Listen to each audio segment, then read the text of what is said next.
Anies. 2 menit dari Bapak berbicara. Oh iya, pertanyaannya, Pak, kan IKN ini kan adalah kebanggaan sebagian orang.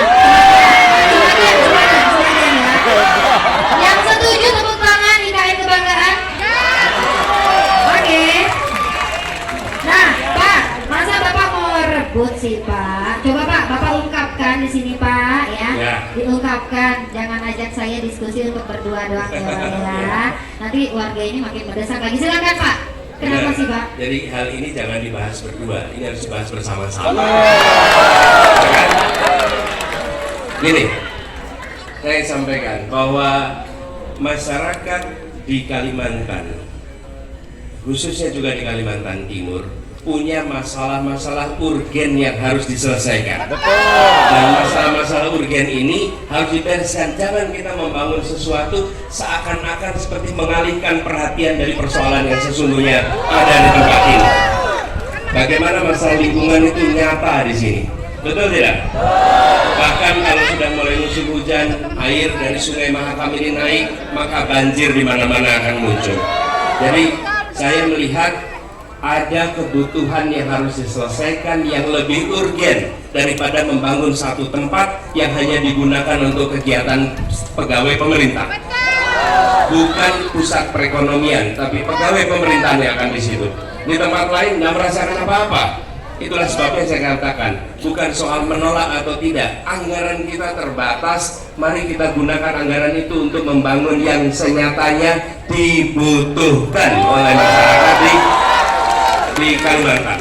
Salah satunya, bayangkan kami berencana untuk membangun jalur yang membangun kereta api dari Pontianak, Palangkaraya, Banjar, Balikpapan, Samarinda, dan sampai ke atas, supaya Kalimantan ini tersambungkan.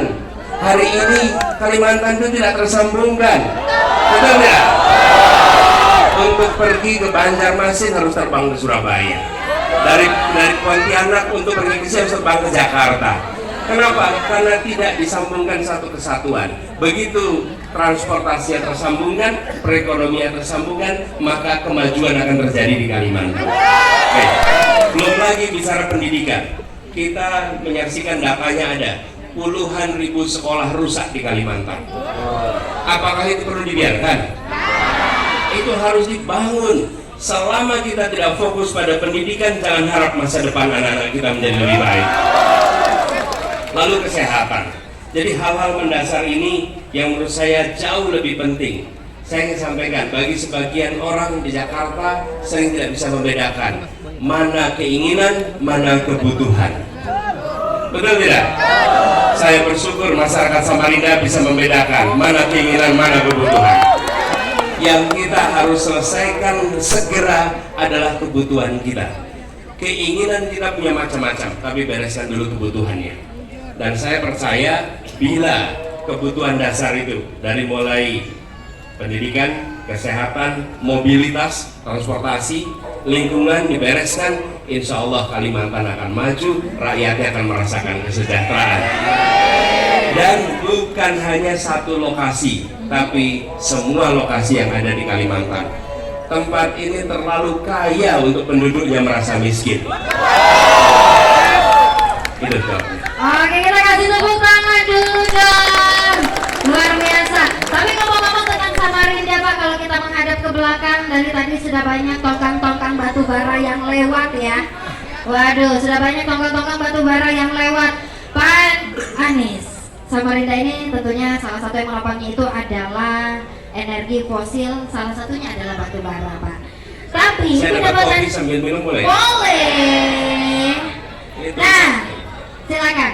Pendapatan dari batu bara itu tentunya juga penting ya Pak ya. Tapi Pak masih ada side effect-nya, masih ada efek sampingnya, apalagi di lingkungan ya.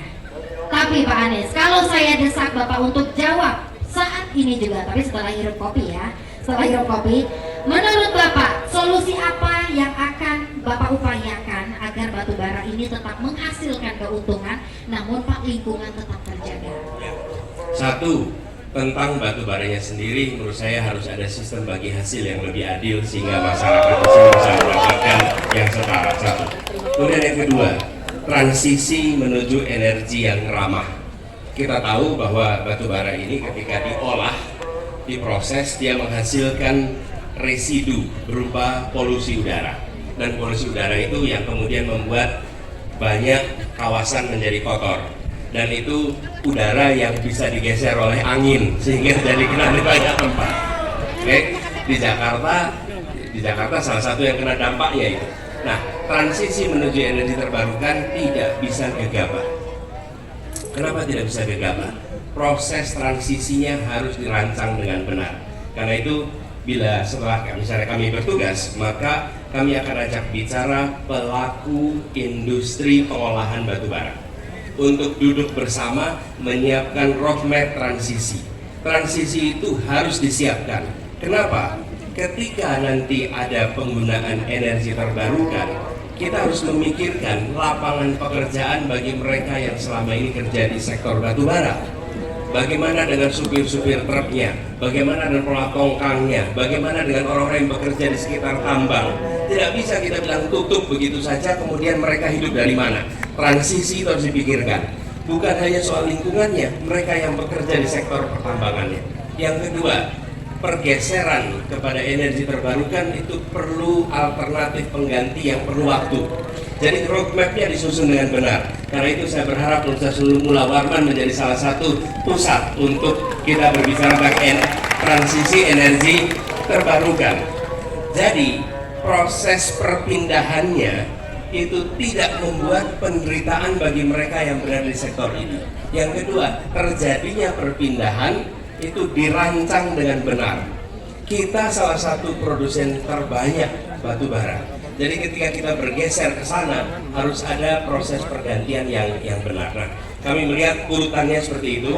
Harapannya nanti setelah ada proses ini, maka kita akan punya sumber energi terbarukan yang sesungguhnya. Dan itu mengingatkan pada ini, saudara. Ini salah satu figur idola sejak saya masih sekolah dulu. Namanya Profesor Emil Salim. Oke, Pak Emil Salim ini adalah seorang pribadi yang saya sepemahaman. Ketika saya kuliah dulu, saya sempat menulis sebuah paper. Judulnya kira-kira begini: bagaimana ekonomi dan ekologi berjalan bersama. Karena ekonomi dan ekologi berasal dari akar kata yang sama, oikos novos dan oikos logos. Dua-duanya tentang bagaimana kehidupan keluarga, rumah tangga itu bisa maju. Nah, jangan sampai ekonomi dan ekologi tidak sejalan. Nah, mengembalikan ini salah satu bukunya. Kemudian saya dapat, lain kali kalau dapat buku minta tanda tangan ya. Oh. Nah, ini bukunya saya dapat dari Pak Emil Salim dan bukunya ada tanda tangannya. Terlihat sudah lama ya Pak ya bukunya. Oh ya, udah berwarna ya bukunya. Ini buku lama, tapi saya bawa di sini ketika saya datang Kalimantan. Saya bilang kita akan bicara lingkungan hidup, dan ini salah satu contoh teman-teman sekalian. Insya Allah ke depan kita akan buat ekonomi berkelanjutan untuk Indonesia, untuk Kalimantan Timur. Terima kasih. Luar biasa, tepuk tangan sekali lagi. Masih